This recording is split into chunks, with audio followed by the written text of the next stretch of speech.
So we're starting in the bone marrow. Whoops, that's fine. Hematopoietic stem cell turns into myeloid progenitor. Lymphoid.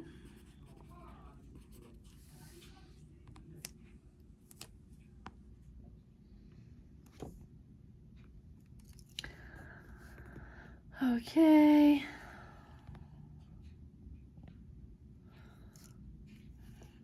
Myeloid becomes macrophages, neutrophils, etc. Lymphoid becomes B cells, and then T cells. B cell development is early let's do it like this.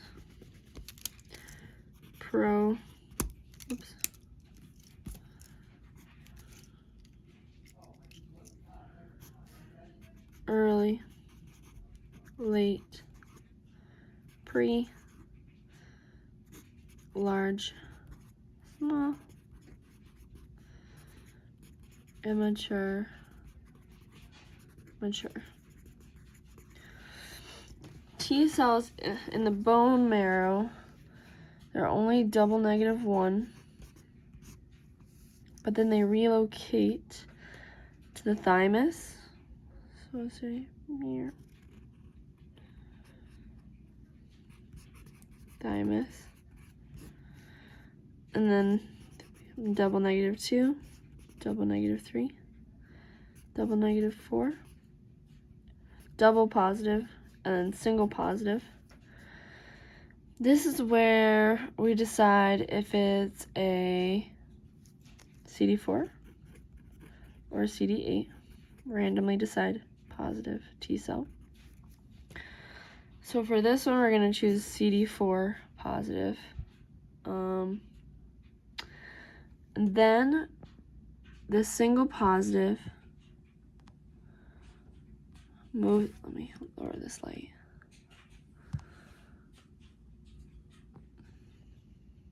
There you go. The single positive moves into the secondary lymphoid organs.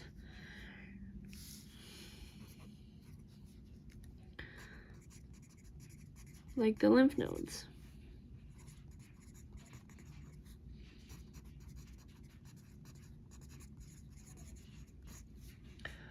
Okay. This is where we have antigen presenting cell. Oh, I need to move it.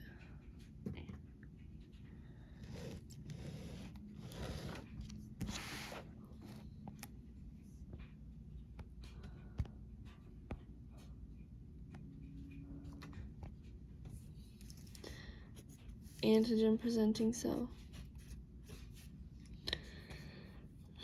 which is normally a dendritic cell. Let's draw an arrow here. Arrow for our single positive. CD4, lymphoid organ. Here's a T cell.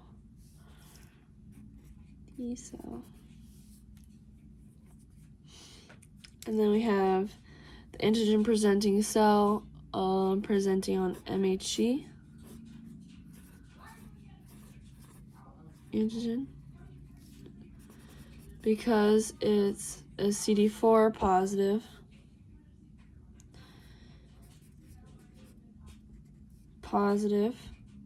We're going to have an MHC2. And then here's our TCR. Gotta draw the co-receptors. CD4, helping the binding between the MHC2 and the TCR. Then we have CD3, here, and it's ITAMs.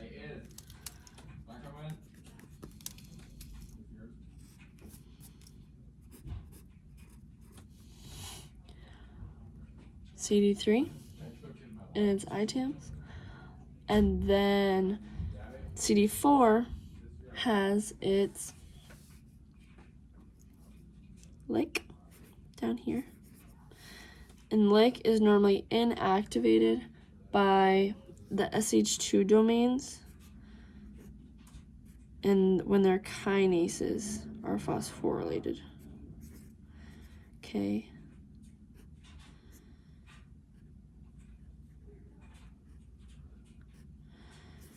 Okay. So that's when we need CD45 phosphatase comes in and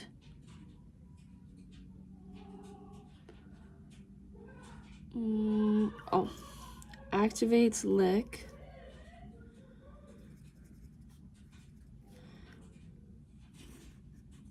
by removing the kinase groups from the SH2 domains. Then LIC can now phosphorylate these ITAMs. LIC can phosphorylate these ITAMs on CD3. And then the ZAP70 binds to these phosphorylated ITAMs via its SH2. So here's ZAP70.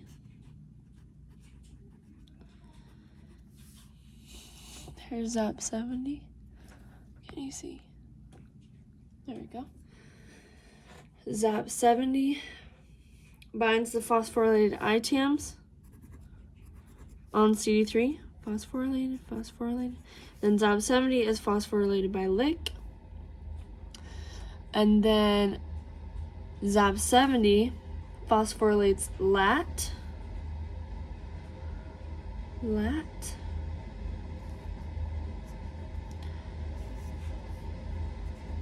Which leads to the RAS-RAF-MET-ERK pathway. So here's LAT, phosphorylates RAS. Oh, running out of room.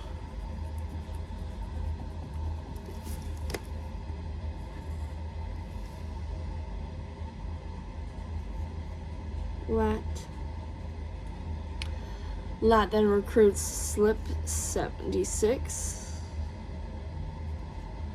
which is important in other things. This is important for pathway 2. But LAT phosphorylates RAS,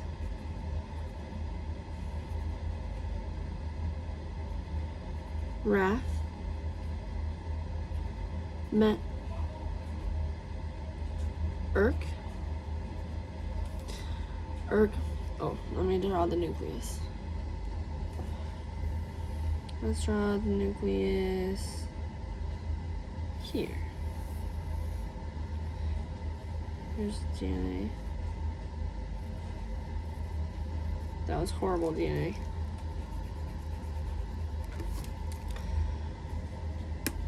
Jeez.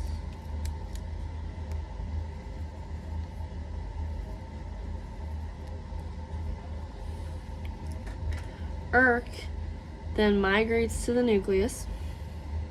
Oh, did I draw that too far away? No, it's okay. Migrates to the nucleus.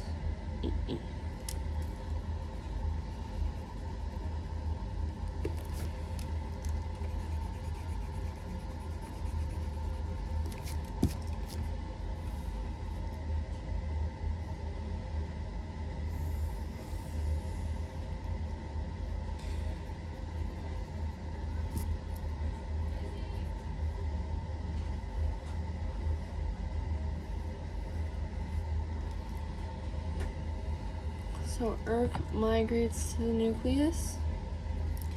ERK, where it phosphorylates ELK1.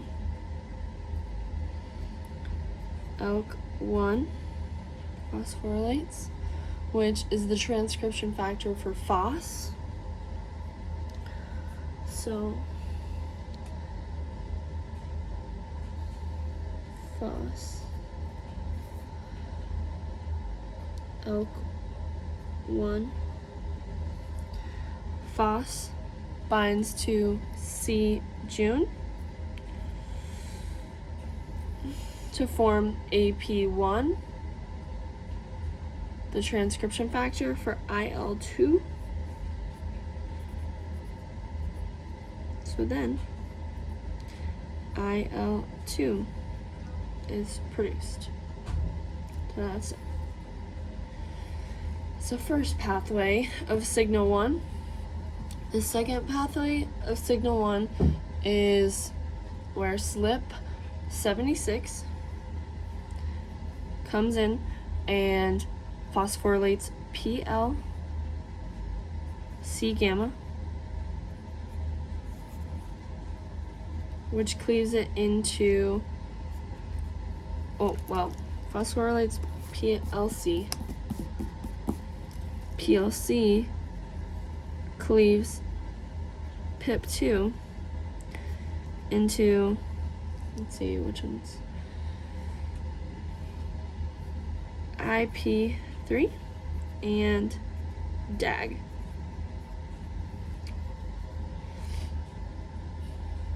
Let's start IP3.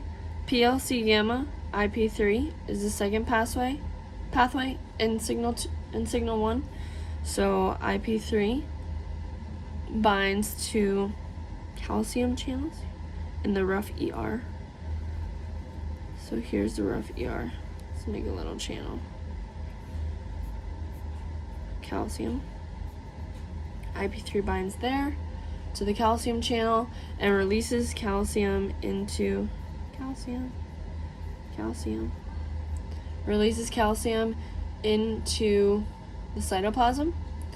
The calcium binds calmodulin.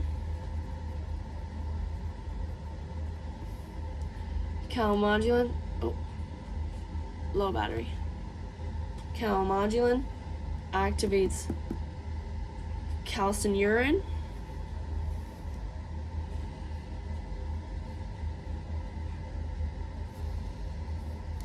I don't like this arrow.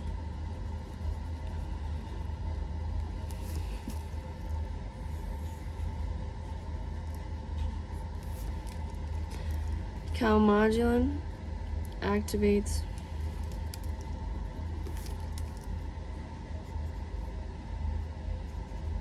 calcineurin there, and then calcineurin activates the transcription factor NFAT, which produces IL-2. So then we go back to DAG. We have IP3, PLC gamma IP3, that's number 2. Then we have PLC gamma DAG, that's number 3. And DAG recruits PKC theta and RAS GURP.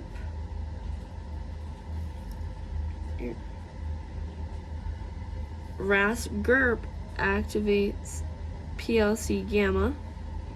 Then PLC gamma activates NF-kappa B transcription factor. Let's draw these in the nucleus.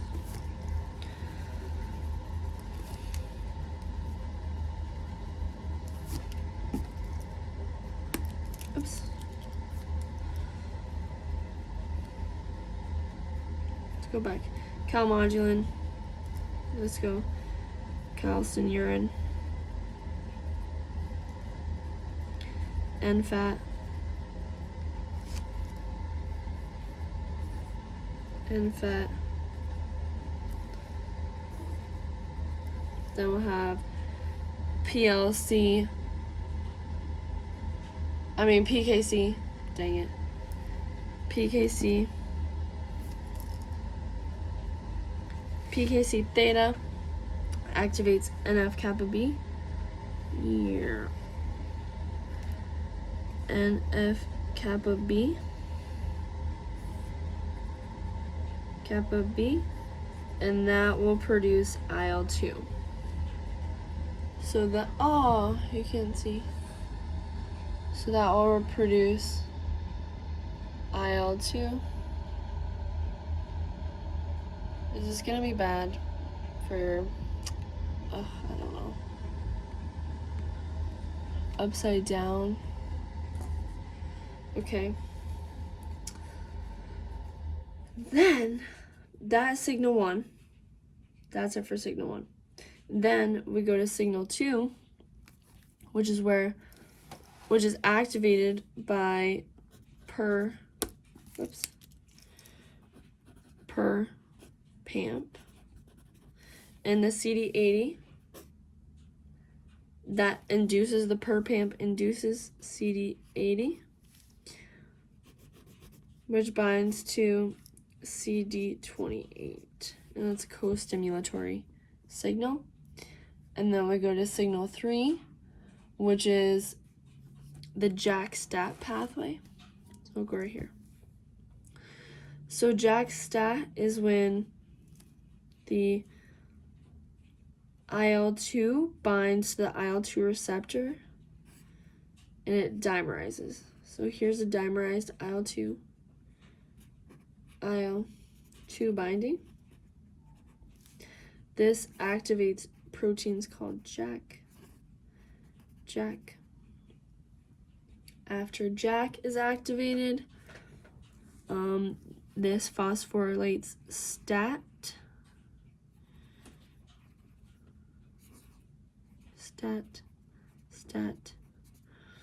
Then STAT dimerizes,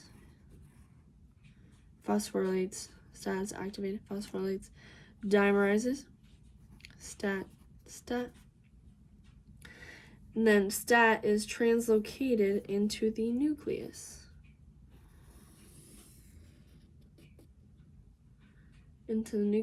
To where it becomes a transcription factor and also produces IL-2. And then a part of the signal 3 pathway is because we have a CD4 positive T cell. The signal pathway here, the antigen presenting cell has specific PERs that are activated that release polarizing cytokines.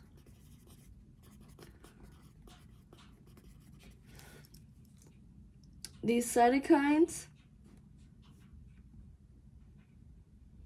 are recognized by the T cell and tell it to become a specific subset of a T cell. When this happens, there's a transcription factor for each specific subset of a T cell. So each subset has its own transcription factor. And then that leads to the specific T cell secreting effector cytokines. All right.